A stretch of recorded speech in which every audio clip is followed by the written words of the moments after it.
নমস্কার ইত্যাদি ইত্যাদিতে সবাইকে স্বাগত জানিয়ে আবারও এসেছি একটি নতুন পর্ব নিয়ে। আশা করছি সবাই ভালো আছেন, সুস্থ আছেন, আমিও ভালো আছি। আজ আবারও এসেছি ঠাকুরদাদার সেই ছোট্ট ছাদ বাগানটা আপনাদের সাথে শেয়ার করতে। সেদিন খুব ভালো করে দেখানো হয়নি, তো আজ সেটা সুন্দর করে দেখছি। ওই যে পুচকিটা দেখুন, ও একটি ছোট্ট চাষি। ও ওর দাদুর কাছ থেকে যা দেখে তাই করে। সে তার বাগান চাষ করতে ব্যস্ত, সব কিছু নষ্টও করে দিচ্ছে, কিন্তু কিছু করার নেই, ওর কাছ থেকে তো ওই নিড়ানিটা নেওয়াই যাচ্ছে না। এই দেখুন, ঠাকুরদাদা খুব যত্ন করে ছোট ছোট জিনিসের এত সুন্দর করে গাছ বসিয়েছে, সে ওনার শৌখিনতার শেষ নেই।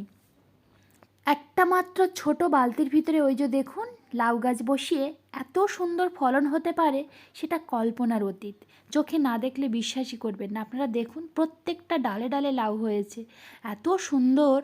আর সেটা এই যে ঠাকুমা আবার চাল কুমড়ো আর বিউলির ডালের বড়িও দিয়েছে ছাদে। ছাদটাতে আসলে যেন মনটা ভালো হয়ে যায়, এত সুন্দর চারিদিকে শুধু গাছ আর গাছ, কি গাছ নেই। এই যে দেখুন, ঠাকুরদাদা আমাকে ডাকছে যে তুমি কোন লাউটা নেবে। আমি বললাম তোমার যেটা পছন্দ সেটাই দাও। এত তো লাউ হয়েছে, বাড়ির সবাই যদি রোজ খাওয়া হয় তবুও শেষ করা সম্ভব নয়।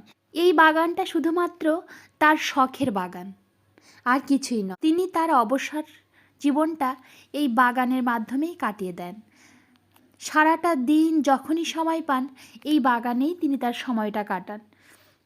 উনি খুব সুন্দর একটা লাউ ওনার মন পছন্দ দেখে আমাকে একটা দিলেন। তো আমি ভেবেছিলাম এর থেকে ছোট হলে মনে হয় ভালো হবে, কিন্তু উনি বললেন এর থেকে বড়ও ওনারা খেয়েছেন, কিন্তু সেটাতেও কোনো বীজ হয়নি। আমি একটু ছোট লাউ খেতে ভালোবাসি, তো যাতে আমার মনে হয় যে ওই লাউটা বেশি সুস্বাদু হবে। আর বড় লাউটার যে মাঝখানটাকে ফেলে দিতে হয়, ওই জিনিসটা আমার খুব একটা পছন্দ নয়।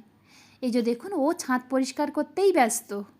ওই ঝাঁটাটাকে নেওয়াই যাবে না কিছুতেই ওর কাছ থেকে। ভীষণ দুষ্টু বাচ্চা, কিন্তু খুব মিষ্টি আর চঞ্চল স্বভাবের। আমার ওই একমাত্র পুচকি একটা দেওর আছে।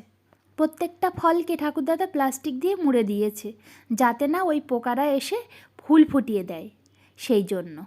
আবার যখন একটু বড় হয়ে যাবে তার প্লাস্টিকটা খুলে নেবে, তখন আবার সে রোদ জল পেয়ে সুন্দর বাড়তে শুরু করে দেবে। লাউটা এত তাড়াতাড়ি বড় হচ্ছে, আমি মাঝে মাঝেই আসি, কিন্তু সেগুলো আর আপনাদের সাথে সবসময় শেয়ার করে ওঠা হয় না, কারণ এই ছাদটা এত ভালো যে মন ভালো করার মতো। যাই হোক, লাউটা আমি নিয়ে এসেছিলাম কাল বিকালে, আর আজ সেটার একটা দুর্দান্ত রেসিপি বানাবো। দাঁড়ান, আগে এটাকে কেটে কুটে পরিষ্কার করে নিই। উনি যদি এত যত্ন করে এত সুন্দর ফসল ফলাতে পারেন, আমি তাহলে ওনার দেওয়া ওই লাউটা দিয়ে কেন একটি উন্নত মানের সুন্দর রেসিপি বানাতে পারবো না? তাই সকাল থেকে ভীষণ চিন্তাভাবনা করে আমি এই রেসিপিটা বের করেছি। আমি এই লাউটা কেটে ধোবো না, আগে ধুয়ে নিয়ে মানে ছাল ছাড়িয়ে ধোবো, তারপরে কাটবো। এই দেখুন কতটা কচি, একদম একদম দানাই বসেনি, দু একটা দানা শুধু দেখা দিচ্ছে। উনি ঠিকই বলেছিলেন, আসলে ওনারা অভিজ্ঞ মানুষ, তো বুঝে যান কোন লাউটাতে দানা হবে, কোন লাউটাতে এখনো হয়নি।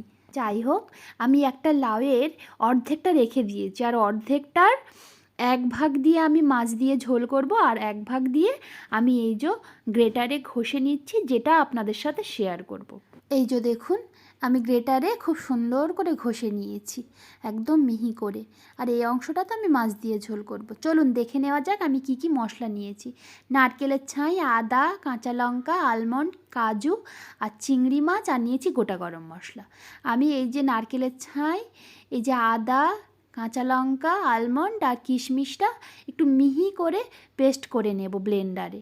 আর লাগছে গরম দুধ, আমি দুধটা আগে থেকে ফুটিয়ে নিয়েছি, কাঁচা দুধ দিলে ওটা কেটে যাওয়ার সম্ভাবনা থাকে। আর এই যে মিক্সিতে ব্লেন্ড করে নিয়েছি। এবার চিংড়ি মাছটা কড়াই গরম হয়ে গেলে আমি বেশ সুন্দর করে লাল লাল করে ভেজে নেব, কোনো হলুদ লবণ ছাড়াই। এই যে দেখুন, আমার বেশ সুন্দর লাল লাল করে ভেজে নেওয়া হয়ে গেছে। এবার এগুলোকে আমি উঠিয়ে নেব। ওই তেলের ভিতরেই আমি আবার গ্রেট করে রাখা লাউগুলোকে দিয়ে দেব। দিয়ে বেশ সুন্দর করে জল শুকিয়ে যাওয়া পর্যন্ত আমি অপেক্ষা করব। আর এটাকে তখনই নামাবো যখন এর থেকে একটা সুন্দর মিষ্টি গন্ধ ছাড়বে। আসলে লাউয়ের একটা নির্দিষ্ট মিষ্টি গন্ধ আছে, বেশ মিষ্টি মিষ্টি সবজি এটা। এই যে দেখুন, অনবরত নেড়ে যেতে হবে। বেশ কিছুক্ষণ আমি ঢাকা দিয়েও রেখেছিলাম। আমার হয়ে গেছে, এটাকে নামিয়ে নিয়েছি। এবার কড়াটা একটু ভালো করে পরিষ্কার করে নিয়ে আমি দিয়ে দেবো বেশ খানিকটা সর্ষের তেল।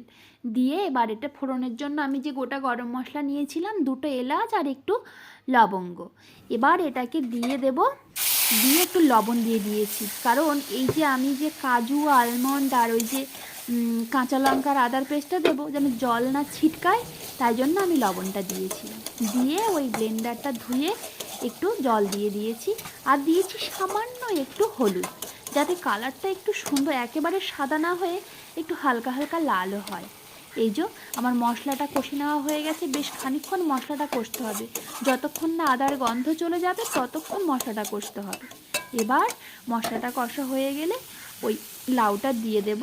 লাউটা বেশ খানিকক্ষণ নাড়াচাড়া করে আমি দিয়ে দেব আমার আগে থেকে জাল করে নেওয়া গরুর দুধটা।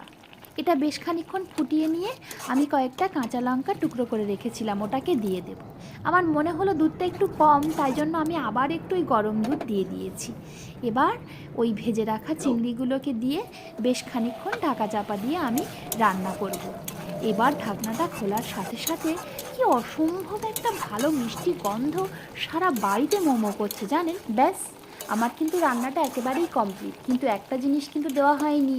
এবার কী দেবো বলুন তো? লবণ, স্বাদ মতো লবণ, আর ওপর থেকে একটু গোলমরিচের গুঁড়ো দিয়ে আমার রান্নাটা একদম কমপ্লিট হয়ে গেছে।